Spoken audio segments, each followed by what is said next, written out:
როგორც ნილს არ უნდა ყოფილიყო განშორება, ვიცოდით, რომ ეს დღე დადგებოდა და უკან წამოვიდოდით, ასე რომ ყველანაირად ვიკავებდით ყველანი თავს, რომ არ გვეტირა, პირიქით თავს ვიმხნევებდით, რომ რამოდენიმე თვეში თვითონ ჩამოვლენ ჩვენთან. გერმანიდან რომ ჩავდიოდით, ყველანი ვიყავით ძალიან ბედნიერები და გახარებულები, სახიდან არ გვშორდებოდა ღიმილი, ხოლო ახლა რატომღაც მოწყენილები ვართ და უხალისოდ მოვდივართ უკან.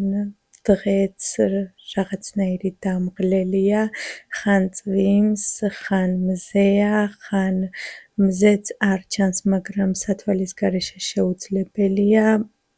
თვითონ დღეც რაღაცნაირი იყო და ამიტომაც მოწყენილებიც ვართ ყველანი. აქედან პირდაპირ მივდივართ სასტუმროში. სასტუმრო გვაქვს აღებული გერმანიაში, კერძოდ ფრანკფურტში.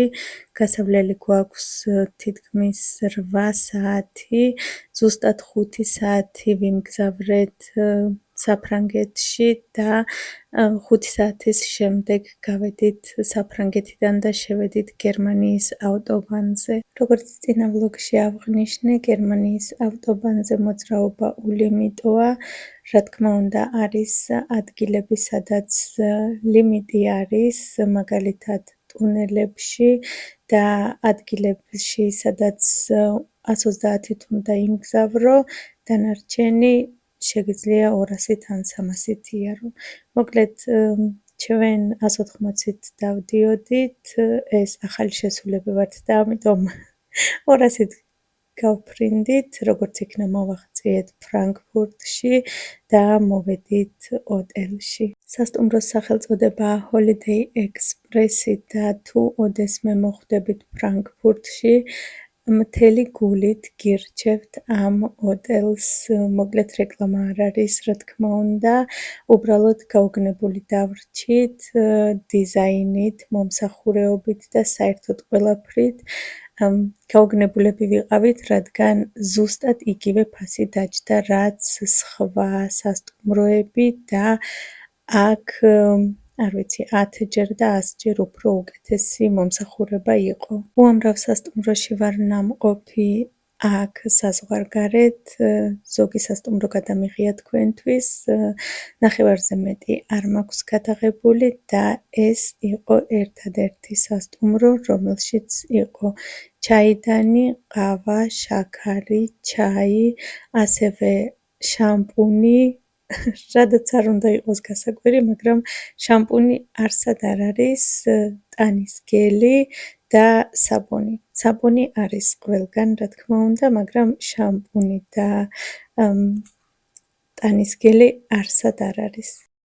გზიდან დაღლილებს გვინდოდა სადმე გასვლა, რომ გვევახშმა და შემდეგ გავიგეთ, რომ თურმე აქვე მზადდება პიცაც, შევუკვეთეთ პიცა და სიმართლე გითხრათ, მეგონა, რომ მაღაზიის გაყინულ პიცას მოგვიტანდნენ, მაგრამ პიცაც იყო უგემრიელესი და საერთოდ სასტუმროებს აქვთ მხოლოდ საუზმე. ასეთი მომსახურება არ არის, რაც ასევე გასაკვირი იყო და პირადად ჩემთვის სასიამოვნო. მოვიდუღე ყავა, რა თქმა უნდა, და ასე დასრულდა დღეც. გათენდა მეორე დილა, ახლა არის დილის 8 საათი და ჩავდივართ სასაუზმედ. კიდევ ერთი დიდი პლუსი ამ სასტუმროში იყო ის, რომ საუზმე შედის თანხაში და სასაუზმედ არაფერი არ გადაგვიხდია. აღვნიშნავ, რომ წინა სასტუმროებში 40-დან 50 ევრომდე ვიხდიდით 4 კაცზე და ნახეთ, როგორი საუზმე იყო, პატარა ფურშეტი, ხოლო აქ, არ ვიცი, გახსნილი იყო რამოდენიმე ფურშეტი, სულ ცოტა გადავიღე, რადგან უამრავი ხალხი იყო და სიმართლე გითხრათ, მომერიდა რომ გადამეღო, იყო ყველანაირი პური, ყველანაირი დილის სადილები, იოგურტი, ფაფებიც ასევე იყო მომზადებული, შვრიის ფაფაც მაწვნით და უბრალოდ მოხარშულიც, ხილი, სხვადასხვა რძე, მოკლედ ნამცხრებიც, ვერ აგიხსენებთ როგორი კარგი მომსახურება იყო. ასევე იყო ეს აპარატი, რომელიც ამზადებდა იქვე ცხელ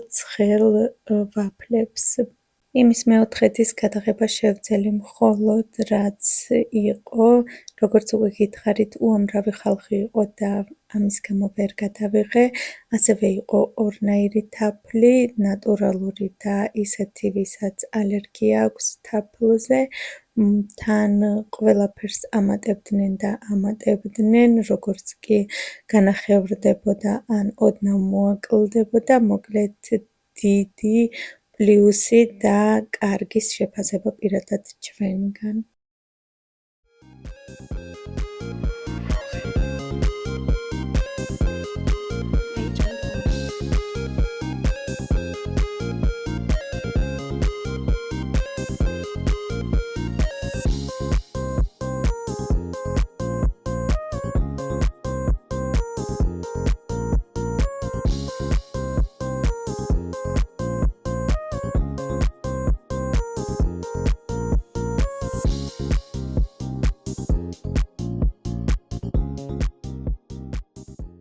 ჩვენც მოვწესრიგდით, უკვე წასვლის დროა, სიმართლე გითხრათ, წასვლა არ გვინდა, მაგრამ სხვა გზა არ გვაქვს. მივალაგე ოთახი, რა თქმა უნდა, ხშირ შემთხვევაში ვხსნი ხოლმე გადასაკრავს თეთრეულს და გვერձევდებ, ამ შემთხვევაში უბრალოდ გავასწორე, რადგან დრო არ გვქონდა ამდენი, შემდეგ ყავა მოვიდუღეთ გზისთვის, ჩემთვის რა თქმა უნდა, კოფეინის გარეშე და სერგოსთვის ჩვეულებრივი ყავა.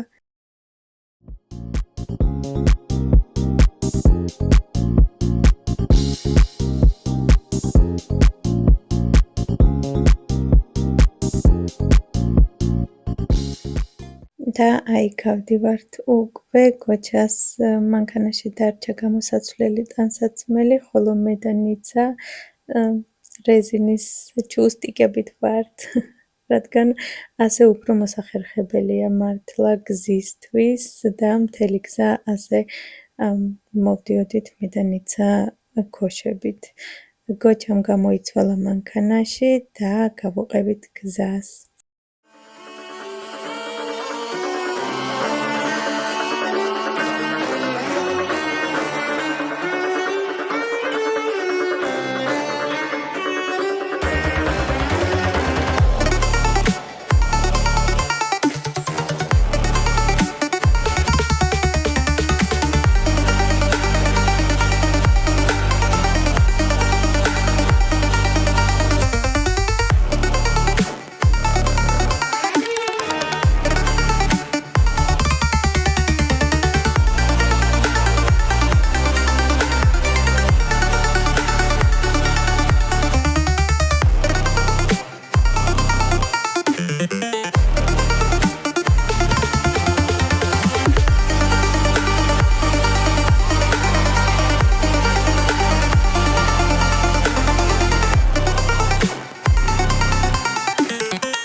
გზა არის სრულიად თავისუფალი, რაც გერმანიის ავტობანისთვის ნორმალურია.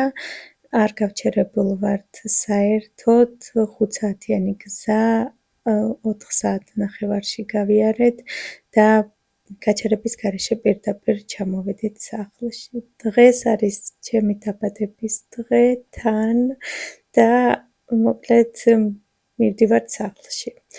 შევედით ჩვენს ქალაქში, ამ დროს თურმე ჩემი დედამთილი და მული, მაზლის ცოლი, მოკლედ დიდი ოჯახი მელოდებოდა ჩემთან სახლში, მოემზადებინათ ტორტი და გამიკეთეს სიურპრიზი სრულიად მოულოდნელად. ვერ აგიხსენებთ ჩემს ემოციებს, რადგან სიმართლე გითხრათ, არ მეყვარს სიურპრიზები, არ მიყვარს მოულოდნელი რაღაცეები, ამ დროს თურმე სერგომ და ბავშვებმაც იცოდნენ, თან დღეს ჩვენი ტრადიციული აღდგომა კვერცხებით შემიღება ჩემამულმა და მომიტანა. ჩემო დედამთილმა ხინკლები მოამზადა, გავხდი 32 წლის და აქამდე ვამბობდი, რომ 31-ის ვრჩები და დაბადების დღე არ მაქვს თქო წელს, ვაჩერებ დროს, მოკლედ არ შემარჩინეს დროის შეჩერება.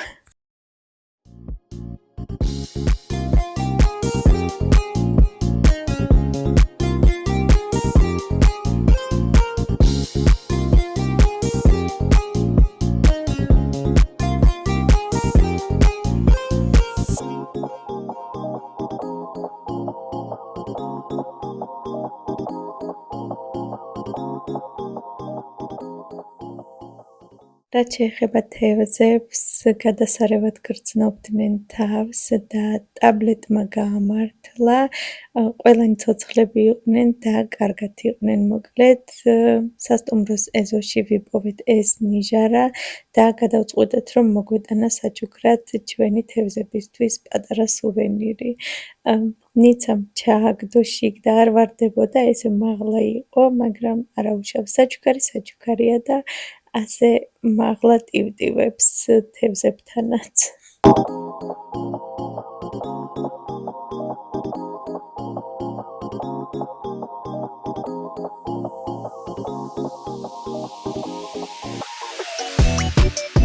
წესით ჩემი ვიდეო დღეს აქ უნდა მთავრდებოდეს.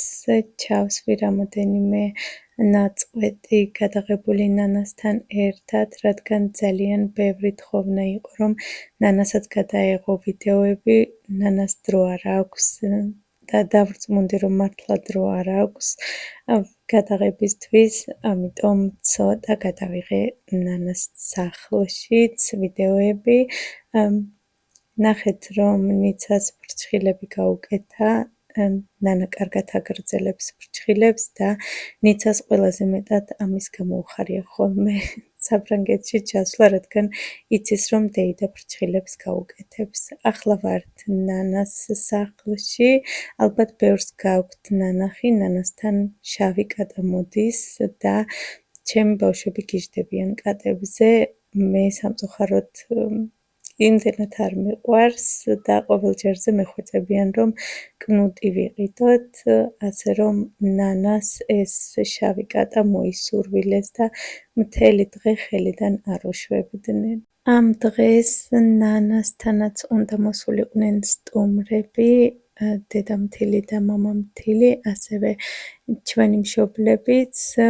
ჩვენ ცოტა ადრე მივედით, რომ დავხმარებოდით.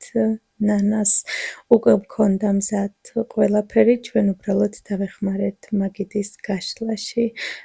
ნანამ მოამზადა ლაზანია, ასევე თევზი ცომში, ყველთან ერთად, მოკლედ უგემრიელესი გამოვიდა, ასევე შეწვა ხორცი, კარტოფილი და ასე შემდეგ. ასევე გამოეცხო პასკა ფისტაციის კრემით, ბოლოს გაჩვენებთ, სამწუხაროდ გაჭრილის გადაღება დამავიწყდა, მაგრამ უგემრიელესი იყო. ვიღებთ ამ მიმდევრობით, თან ვამზადებთ, თან ვაკეთებთ, თან ბავშვებს ვაქცევთ ყურადღებას, რომლებიც ეზოში არიან და კატას დასდევენ. სანამ სტუმრები მოვიდნენ, ფილმსაც ვუყურეთ, ჯოკერიც ვითამაშეთ, მოკლედ ყველაფერს ერთად ვასწრებთ.